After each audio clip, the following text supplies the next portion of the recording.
நம்ம என்ன பண்றோம் தமிழ்நாட்டுல, நார்த்ல அப்படின்னு சொன்னா, இந்த விம்சோத்ரிய தான் ஜெனரலா யூஸ் பண்றோம். இந்த விம்சோத்ரி தசா சிஸ்டம் அப்படிங்கிறது என்னுடைய பாயிண்ட் ஆஃப் வியூல பார்த்தீங்கன்னு சொன்னா, 50% தான் வொர்க் அவுட் ஆகும். 50% வொர்க் அவுட் ஆகாது. ஏன் அப்படி சொன்னா, விம்சோத்ரியிலேயே 3 டைப் ஆஃப் ஸ்பெஷல் விம்சோத்ரி இருக்கு. ஓகே. ஃபர்ஸ்ட் நம்ம எல்லாரும் யூஸ் பண்ணக்கூடிய ஜென்ம விம்சோத்ரி 50% வொர்க் அவுட் ஆகும். அதுக்கப்புறம் வந்து உற்பன்ன விம்சோத்ரி அப்படின்னு ஒண்ணு இருக்கு. க்ஷேம விம்சோத்ரி அப்படின்னு ஒண்ணு இருக்கு. ஆதன விம்சோத்ரின்னு ஒண்ணு இருக்கு. இதுக்கெல்லாம் டெக்ஸ்ட் வந்து உங்களுக்கு ஜாதக பாரிஜாதா வந்து ஒரு ஃபைன் எக்ஸாம்பிள்.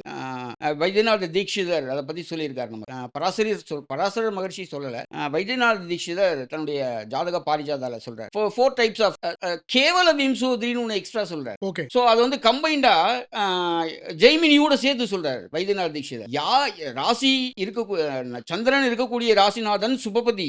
சுபபதி யாருக்கு ஆத்மகாரகனோ அவங்க வந்து கேவல விம்சோத்ரி அப்படின்னு சொல்றாரு. அந்த ஸ்டார்ல இருந்து நீங்க கால்குலேட் பண்ணணும் தசாபுக்திய அப்படின்னு சொல்லி சொல்றாரு. ஸோ விம்சோத்ரியிலேயே நிறைய டைப்ஸ் ஆஃப் விம்சோத்ரி அப்படிங்கிறது இருக்கு. நமக்கு ஜெனரல் விம்சோத்ரியை தான் யூஸ் பண்ணி ஜெனரல் விம்சோத்ரிங்கிறது யாருக்கெல்லாம் அப்ளிகபிள் அப்படின்னு சொன்னா, ஒருத்தருடைய லக்னத்திற்கு கேந்திரத்திலேயோ திரிகோணத்திலேயோ சந்திரன் இருந்தால் மட்டுமே அவங்களுக்கு ஜென்ம விம்சோத்ரி. மற்றவங்களுக்குலாம் அந்த விம்சோத்ரியே வேலை செய்யாது. ஸோ நம்ம என்ன தப்பா நினைச்சுக்கிறோம், மகரிஷி சொன்னது நடக்கலையே இந்த காலத்துல அப்படின்னு. அப்படி இல்ல. அவங்களுக்கு அந்த பிளானட் கேந்திரங்கள்ல இல்ல. ஸோ அவங்களுக்கு அப்ளிகபிள் வேற வேற தசா சிஸ்டம்